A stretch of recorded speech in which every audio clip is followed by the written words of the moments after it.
Let's talk about you, the real you. This is a graph that I have been using for a long time already with my students about the recognition of the self. When we want to explore who we truly are, one of the first steps that we take is to find out what do we think we are, right? So I love this graph because it has helped me a lot and my students, and since it has been very successful in that way, I wanted to share it with everybody. And this is how it works. We have to begin with the acknowledgement that what we think we are is just something. That's what we think we are. That's our initial conception of what we are. And so when we start from that point and we say, well, I am something, all of that can be included here. All of what we think we are can be included here. This is why I love using this graph. It's even, I have to admit, it's more complicated than it should be. And I'll get to that towards the end of the video or midway through the video, because it's actually simpler than this. But because we modern humans love our explanations, and I actually like to cater to those explanations, then I can go ahead and have fun with this, and you too. So that's the point. Okay, just have fun with this and see how it relates to you. So, okay, we start with our investigation of wanting to know, who am I? And we begin with, like I said, acknowledging that we are something. We don't know what that something is. We just know that we are something. We feel that we are something. And when we check, yes, I exist, so I must be something. What is that something? In the beginning stages, and I drew it this way because that's how we begin our investigation, right? We know that we have a body because we can feel it and we can touch it and we can have all kinds of interactions with the environment with the body. Now, the body, of course, is different than other things because I don't feel that. If somebody else touches it, I don't feel anything. And I feel that my body has a boundary, that it has sort of like a bag of skin, and I am within it, right? So we start there and we say, well, I am a body. That's the first thing I realize. But when I say I am a body, I realize, well, where did that come from? From my thoughts. So I also have a mind. And these are the two elements that we can encompass everything that we think we are. Everything that we are fashioning is these two elements. That's why we call it the body-mind or the mind-body complex in raw terms or law of one terms. So we have to say first, I'm completely honest, and by the way, this is just an exploration that is done through direct experience. There is no need for heavy vocabulary or understandings or of any kind. You know me, especially for the law of one, where, my God, do we have some complex terminology there. But no, that's not the purpose here. My intention to use this tool to teach people is the simplicity of it. So, but we don't have to call it complex, talking about the mind and the body. We know that, we feel it, we interact with it every day. And so we are aware of a mind and we are aware of a physical body because we have an experience with it all the time. So that is the body and the mind. Now that fashions perceptions or generates perceptions. In fact, this is why I said this graph can be collapsed further, and it will be collapsed even further, because perceptions is really the word that I use for sensing and thinking. These are the two things. I mean, you go to sensing and you know that all your senses, physical senses, are enclosed there. You have nothing else in the body but sensing, whether that be through the frequency readers of the eye or the frequency readers of the ears and so on, right? Your five senses. And then there is thinking, which in ancient times used to call the sixth sense. But we modern humans can't really measure thinking, so we like to say just five senses. Fair enough. Same thing anyways. So thinking is that abstract experience of something going on we think it's inside the head. It's not really inside the head. It's all over us, because when we have feelings sometimes, or an emotion and thinking, we feel it in the body and everywhere, right? So it's a sort of like overall frequency reader of what we call metaphysical. And I like to call the mind metaphysical because that's what it is. We can get too complicated into talking about metaphysics and the science of metaphysics, just like we can talk about the depth of biology and chemistry and all of that, when in fact we're just talking about dirt and trees and birds and all kinds of things, right? That's chemistry, that's metabolism, that's all of that. We can get complicated with the literature. Well, in the same way, we can get complicated with the mind and say metaphysical, it's the astral planes and the different projections of the mind-body-spirit complex and all of that. It's the mind, period. Everything is contained in the mind. So the mind and the body are what we call perceptions, right? That's what perceptions are. And that's all we know. So we can say that we can collapse all of this into perceptions. All we know about ourselves are perceptions, okay? So this something that we are can be then defined as perceptions. But there's another element, because perceptions are not simply perceptions. They are generating the most important thing in the whole process of mind thinking and the creation in general, and that's experience. Experience is what's being ultimately fashioned, right? Out of all the perceptions, what we generate is experience. That is the key thing. However, we started this investigation thinking, well, I want to know myself. And all you've been talking about is things that are not myself, clearly, right? Those are the things that we think we are. So we need to start with the things that we think we are, and find out that we're not those things. So we begin by noticing that the body and the mind, the only thing it generates is perceptions. So if we can agree with that, then perceptions is not what I am. However, it's what makes up my whole experience of living. So am I the perceptions? When you check, you see perceptions are always changing. They are not permanent. They're what we call impermanent, right? So all perceptions are impermanent. However, I remain. I always remain. And that's why I have right at the bottom here, you. Because you are the one having the experiences. But you see, all of this, right? All of this cannot exist without you.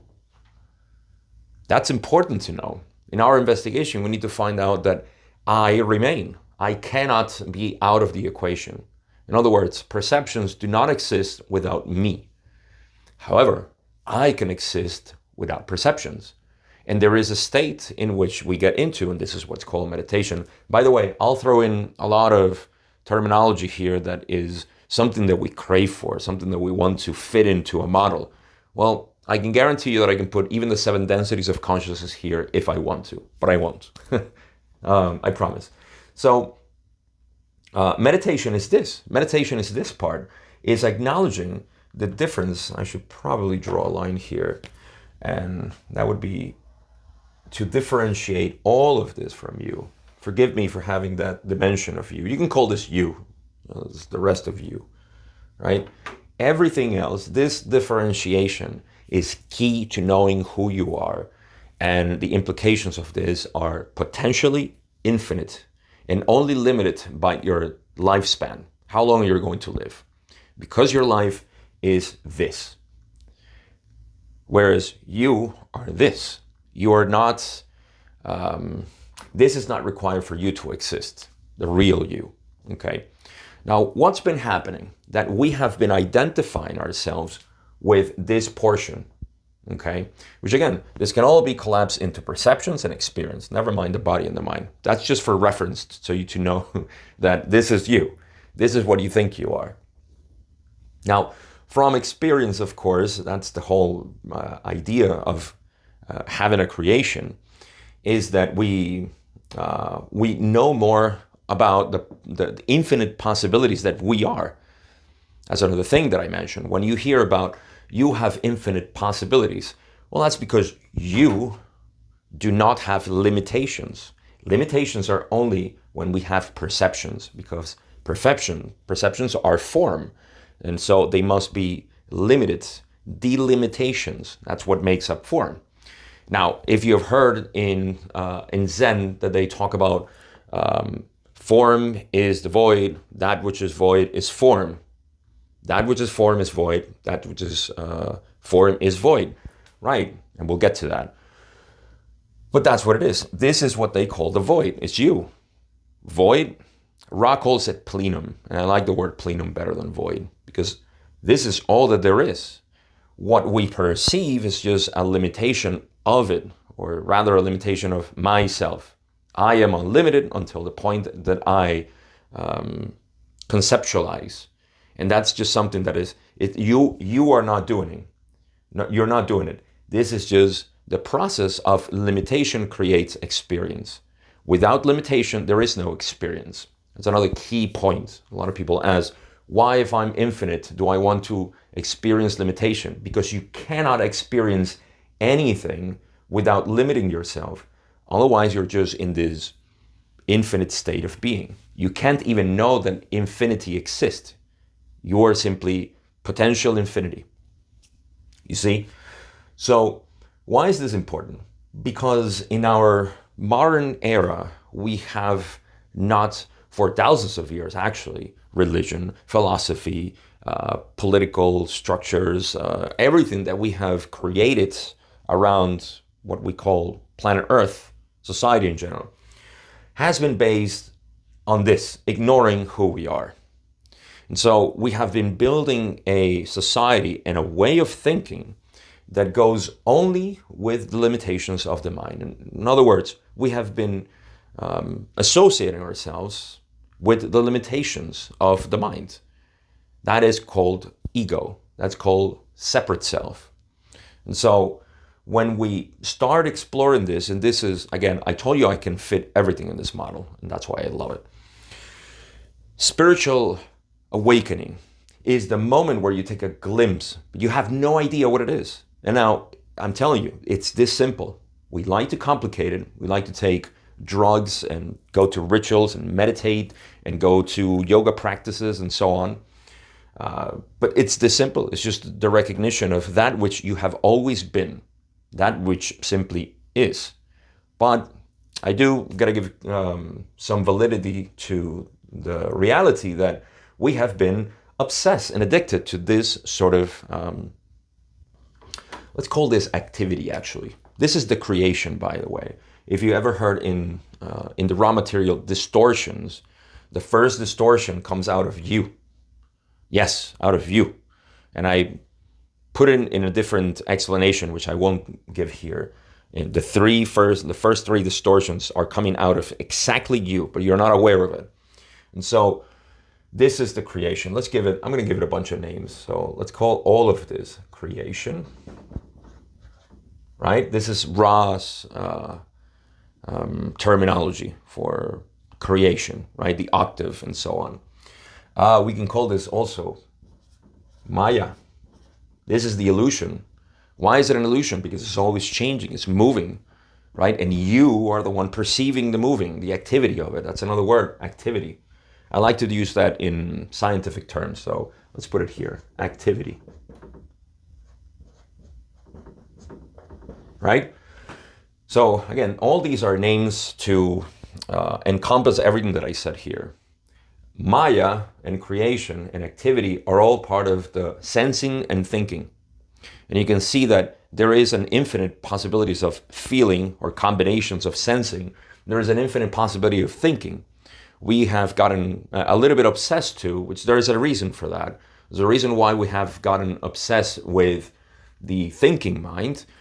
And there is a distinction that I would like to make here for people who usually have a problem because they have been valuing too much the ability to have visions, the ability to travel through astral planes and all of these things. I have no judgment against it, but I want to make the distinction that thinking and having visions is the same thing of mental activity. Okay, so we need to collapse those two to realize that some people are more inclined to thinking, to having conceptual thoughts. And this is characterized, and sometimes in our society is even seen as something that is not spiritual, that you shouldn't be thinking too much and all of that stuff. And so we start valuing a lot visions and channeling information, all of this. This is part of the same activity.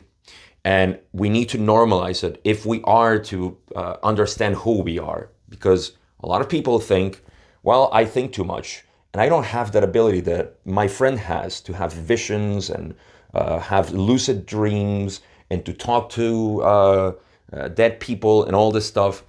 That's just a configuration that they have and you're different. Or perhaps you're the one that's having the visions and you cannot give structure to your life. Well, you don't need that. You don't need to have the visions. You don't need to have a specific structure. That is your structure. Your thoughts are your visions. So we need to normalize this understanding of activity. It's just simple activity. In fact, I'll even be so bold as to call this also, what color do I want to use? Let's use green again. Why not, right? Mind. Yes, all of this can be conceived as the mind. When we talk about the cosmic mind, right? That's what we're talking about. We're not talking about a mind. Where is the body? The cosmic body. Nobody talks about the cosmic body. It's the same thing. Is cosmic activity. Mind. You see? So, by the way, have you heard of the word yoga? You know what that means? It means stretching and posing in very beautiful ways. That's yoga, right? Wrong. Yoga means union. So what is that union? Union between this and this. You and reality. That's Zen, by the way, too. To remain in that state of being merged, knowing who you are with the activity which you have no control over, by the way. You have no control over. Now, there is a fake you here, too. I can have so much fun with this graph. Oh, see, we call the ego. Let's just put it here. Should I use black? Let's use black because we all think the ego is a dark thing. So, ego, that's where it is. It's right here. It's a belief that I am this, that I am the moving thing. You see, that's the separate self. Why? Because it feels separate from its own self. So you can see,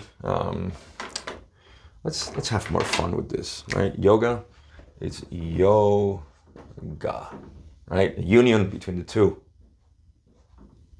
Yoga, that's all we're looking for.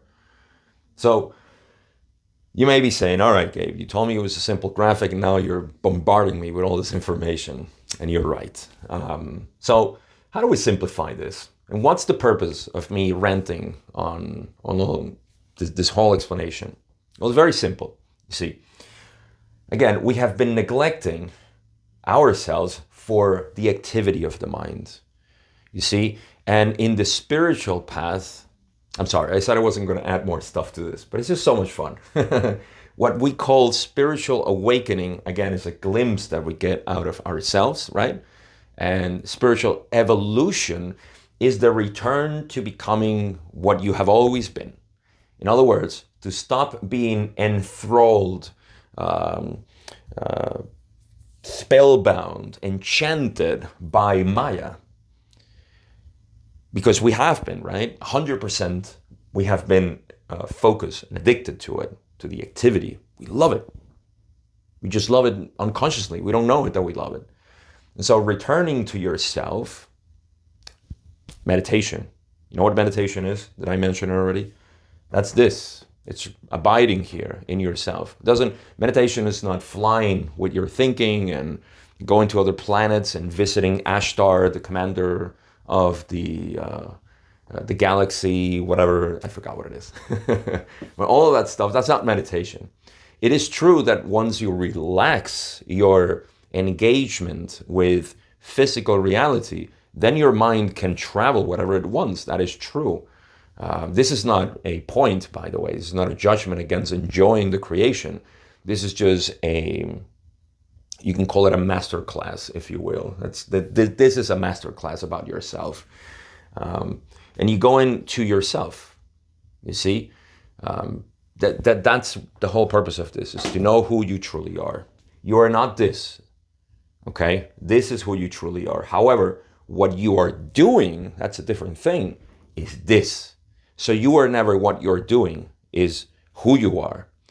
You see my point there? That's important to know, because people may say, well, you are saying that I am not all of this. Yes, that's the initial step. And this is why mentoring is important, because we need to speak the same language. So when we talk about this, not being ourselves is the initial stage to return and recognize that which we have been ignoring. You heard the word avidya. Avidya means ignorance. Ignorance of what? Of you. Simple as that. Anatman. There is no self. There is no self. Right? Same thing. Anitya. Impermanence, I just mentioned already. This is the impermanent part. You are always permanent. So again, I can have fun with all of this, but the point, again, that I wanted to emphasize is that we recognize that as modern humans, we have been completely ignoring all of this as something that is, it's not ourselves. And every time we get into suffering, for example, the word dukkha is trying to identify with something that is moving. You cannot do that, right? So it's like using the shadow of my hand to grab or move things within the board. You know, I can't do that. That causes me dukkha. That's dukkha right there. See, I can't do it. I'm trying.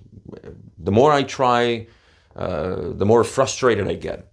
See, that's life. We're trying to cling to life. We're trying to cling to mental attachments that we have. That's what it's in Buddhism is called attachment. You see. So understanding this simple, sorry that I made such a mess here, but the whole point is you, and then there is experience. Experience is fashioned by perceptions. Perceptions are generated by what we call the body and the mind. The body is sensing, the mind is thinking, and visions and so on.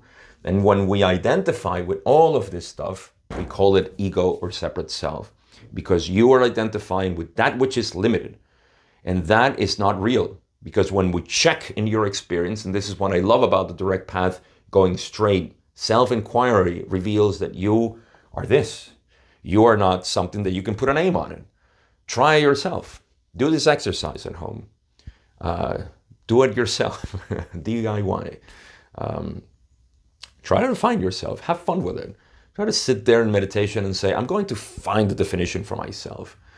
See, and then see how cynical it feels when somebody asks you, can you tell me who you are? You know, in a job interview, or a friend is asking you, or somebody you just met or whatever, or your girlfriend is telling you, or somebody that you're courting, or whatever it is the case.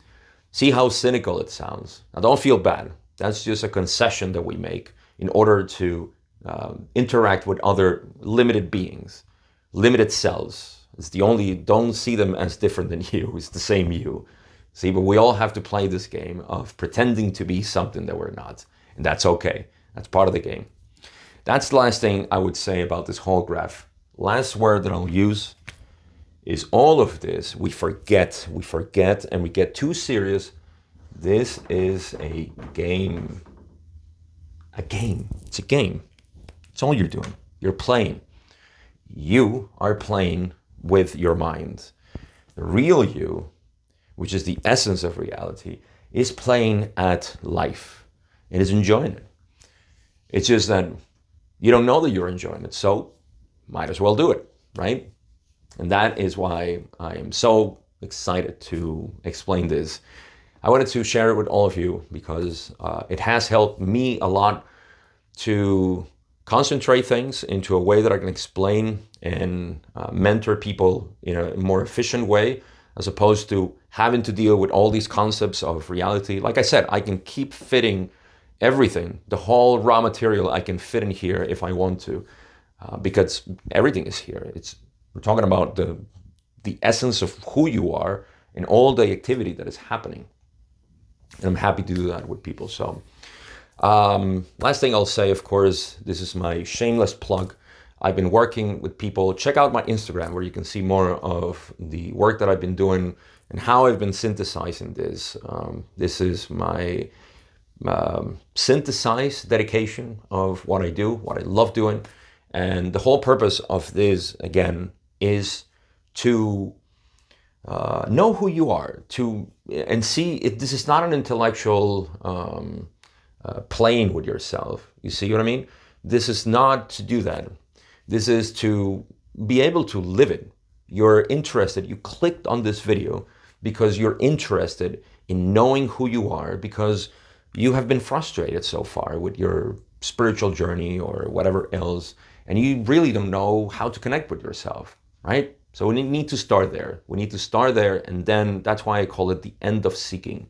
Once you know who you are, when you feel, actually, is not knowing intellectually, like I said, is feeling who you are, then your mind is liberated. Energy is available for you to do as it pleases, because you're not directing it. God is directing it, if you will. All right, that's all I got to say. Like I said, description, check out my Instagram, see what I'm doing there. DM me if you want to start any conversation with me about this teaching. I'll be happy to assist you there. All right, that's all I got for today. Thanks for enduring this with me. I hope you had fun, especially, and that you got a little bit out of this. See you in the next video.